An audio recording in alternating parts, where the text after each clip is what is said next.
एक बार वाराणसी के एक सुप्रसिद्ध भौतिक शास्त्री और प्राध्यापक स्वामी करपात्री जी से मिलकर कहने लगे, स्वामी जी, मैं आपसे ईश्वर के अस्तित्व के विषय में शास्त्रार्थ करना चाहता हूँ। स्वामी जी ने पूछा, ईश्वर के विषय में आप क्या कहना चाहते हैं? विद्वान भौतिक शास्त्री ने कहा, स्वामी जी, मेरे पास कम से कम 100 तर्क हैं जिनके द्वारा मैं सिद्ध कर सकता हूँ कि ईश्वर का कोई अस्तित्व नहीं है। स्वामी जी ने अत्यंत सहज भाव से कहा, इस विषय में शास्त्रार्थ करने में मैं अक्षम हूँ, क्योंकि ईश्वर के अस्तित्व को प्रमाणित करने के लिए मेरे पास तो एक भी तर्क नहीं है और इस विषय में मैं शास्त्रार्थ करना भी नहीं चाहता। स्वामी जी के इस उत्तर से उक्त भौतिक विज्ञानी बहुत निराश हुए। वस्तुतः वे तो अपने तर्कों को अकाट्य मानकर स्वामी जी को निरुत्तर करने और उनके विश्वास को अंधविश्वास सिद्ध करने आए थे। उन्हें करपात्री जी से इस प्रकार के उत्तर की आशा नहीं थी। वे बोले, स्वामी जी, आप तो आध्यात्मिक जगत के सर्वश्रेष्ठ विद्वान, मनीषी और धर्म सम्राट माने जाते हैं, इसीलिए आपके पास आया हूँ। इससे पहले मैंने अनेक धार्मिक विद्वानों से ईश्वर विषयक वाद विवाद किया है, किंतु कोई मुझे संतुष्ट नहीं कर सका। मेरे पास 100 तर्क हैं, तथापि मुझे संतुष्ट नहीं है। मैं चाहता हूँ कि आप मेरे तर्कों का खंडन करके वास्तविक स्थिति का संदेह रहित ज्ञान प्रदान करें। स्वामी जी ने बिजली के तारों की ओर संकेत करते हुए पूछा, क्या तर्कों के द्वारा सिद्ध कर सकते हो कि इन तारों में बिजली का करंट प्रवाहित हो रहा है या नहीं? कदापि नहीं। विद्युत धारा के प्रवाह को तर्कों से नहीं जाना जा सकता। करंट की विद्यमानता को जानने के लिए आपको या तो किसी उपकरण का सहारा लेना पड़ेगा या तारों का स्पर्श करना पड़ेगा। जब विद्युत जैसे भौतिक पदार्थ या तत्व को तर्क से नहीं जाना जा सकता, तो विद्युत से भी सूक्ष्म तथा अभौतिक तत्व को तर्कों से कैसे जान सकते हैं? ईश्वर का तर्कातीत है। तर्क हमारी बुद्धि पर निर्भर है, किंतु ईश्वर या परमात्मा मन, बुद्धि और वाणी से परे तथा अगोचर है।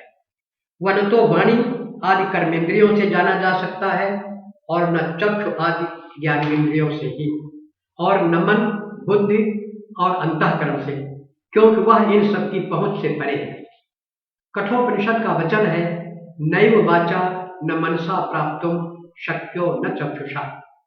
मुंडक उपनिषद का भी प्रमाण है कि वह आत्मा या परमात्मा न तो प्रवचन से, न बुद्धि से, न ज्ञान से प्राप्त हो सकता है। वह तो ज्ञान गिरागोतीत है। न अयम आत्मा प्रवचनेन लभ्यो न मेधया न बहुना श्रुते। उसका न तो कोई रूप है न आकार है, न आदि है न अंत है। वह सूक्ष्म से भी सूक्ष्म और महान से भी महान है, अर्थात अणोरणीयान महत्वमहीयान। वह सबके भीतर भी है और सबके बाहर भी। वह परमात्मा तो योगियों के द्वारा ध्यानावस्था में ही अनुभव किया जा सकता है। योग भी ध्यान गम्यम तथा ध्यानावस्थित तद्गतेन मनसा पश्यन्त्ययम योगिना। गोस्वामी जी ने रामचरितमानस में अनेक प्रसंगों में राम रूपी ब्रह्म को बहुत ही सुंदर ढंग से वेदांत के ही भावानुसार निरूपित किया है। कुछ दृष्टांत द्रष्टव्य हैं। राम अतर्क बुद्धि मन वाणी, अकाल अनीह अनाम अरूपा, अनुभव गम्य अखंड अनूपा, व्यापक ब्रह्म निरंजन, निर्गुण विगत विनोद, मन वाणी से अगम अगोचर, सो जाने जो आवे।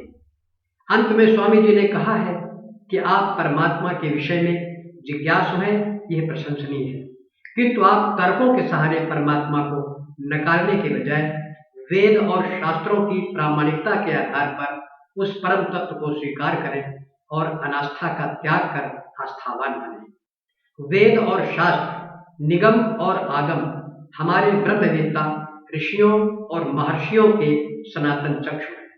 वे मानव मात्र के जीवन पथ को आलोकित करने वाले पथ के प्रदीप हैं। वे हमारे लिए आप्त प्रमाण या शब्द प्रमाण है। जिस परमात्मा को न हम प्रत्यक्ष देख सकते हैं, न ही जिसका अनुमान लगा सकते हैं, उसे हम आप्त प्रमाण अर्थात ऋषियों के वचनों को ही प्रमाण मानकर जान और मान सकते हैं। अपौरुषेय अर्थात ईश्वरोक्त होने के कारण वेद के वचन सर्वथा प्रमाण है। वेद को सर्व ज्ञानमयो हिस्सा तथा पर प्रमाण के रूप में माना गया है।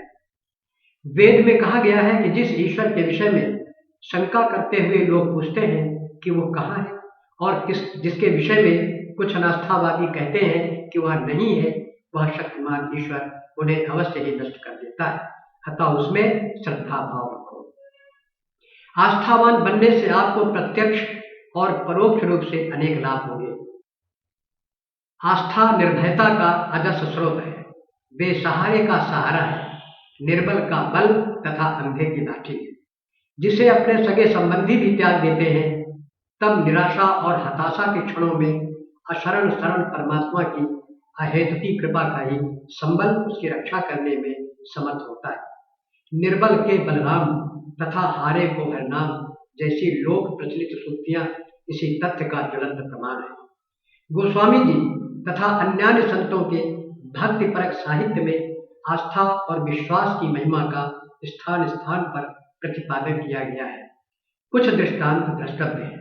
गोस्वामी जी बड़े विश्वास के साथ कहते हैं कि जिसकी रक्षा प्रभु श्री राम करेंगे, भला उसे किसका भय है, उसे कौन मार सकता है। कौन की त्रास करे तुलसी, जो पे राखी है राम तो मारी है कोई। जग में गति जाहि जगतपति की, परवाह है ताहि कहा नर की। तथा सीमक चाप सके जग तासु, बड़ रखवार रमापति जासु। तुलसी का युग हिंदुओं की पराजय और परतंत्रता का युग था। हिंदू जनता राजनीतिक और आर्थिक दृष्टि से शोषित, पीड़ित और परतंत्र थी। मुगल शासक धर्म परिवर्तन सहित अनेक प्रकार से उसे प्रताड़ित कर रहे थे। दीर्घकालीन परतंत्रता ने हिंदू समाज के धार्मिक विश्वास, आत्मगौरव की भावना तथा अस्मिता को झकझोर दिया था।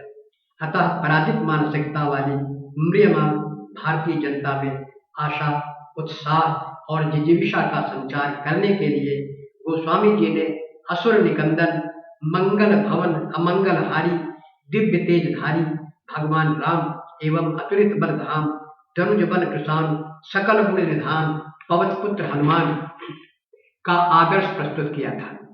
इससे हिंदू जनता की जगमगाती आस्था को संबल मिला। राम कथा और महावीर हनुमान के तेजस्वी चरित्र ने जनजीवन में नवजीवन का संचार कर दिया तथा उसमें आत्मविश्वास, निर्भयता, आंतरिक निर्मलता, चरित्र की उदात्तता तथा जयषणा का अमृत घोल दिया। आस्था विहीन और किंग कर्तव्य विमूढ़ जनमानस को एक प्रशस्त पथ मिल गया और वे गा उठे, समर विजय रघुवीर के, चरित सुनहि सुजान, विजय विवेक विभूत नित किन्हि देहि भगवान। स्पष्ट है कि आस्था और विश्वास प्रत्यक्षता हमें संकट की घड़ी में बल प्रदान करते हैं तथा इष्ट का निर्मल चरित्र हमारे तन, मन, आचार विचार और भाव संशुद्धि की परिकल्पना को साकार करता है।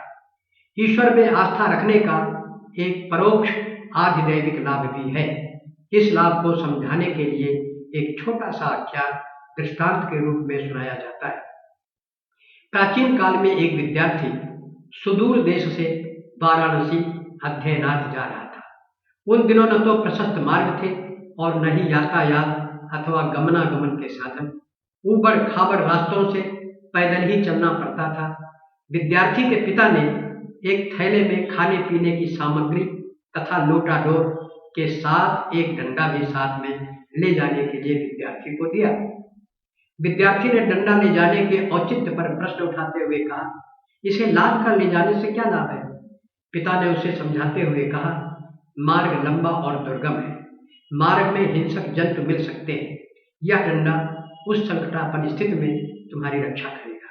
डंडा के अभाव में तुम्हारा जीवन संकट में पड़ सकता है। यह दृष्टांत कदाचित 7वीं शताब्दी के महान दार्शनिक कुमारिल भट्ट के एक कथन पर आधारित है। कुमारिल का परामर्श था कि ईश्वर में आस्था अथवा आस्तिकता न केवल जीवन काल में अपितु मरणोपरांत भी कल्याणकारी है। उनका कथन था, नास्ति चेत नो हानि, अस्ति चेत नास्तिको होता है।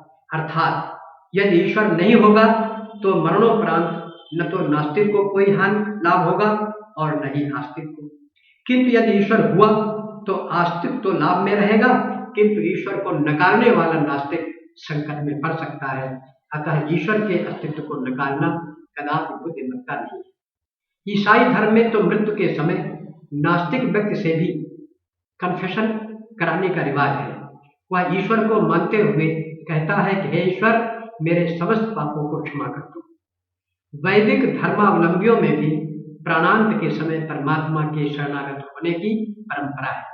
मरणोन्मुख प्राणी मन ही मन परमेश्वर से प्रार्थना करता है, हे परमेश्वर, आप मेरा और मेरे कर्मों का स्मरण कीजिए।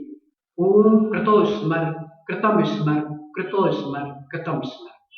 तथा हमारे जो भी पाप हो उन्हें दूर कर दीजिए, मैं बारंबार तुम्हें प्रणाम करता हूँ। युजोधि अस्मत् जुहुरान मेनो भूयिष्ठाम ते नमः उत्तिम विधे।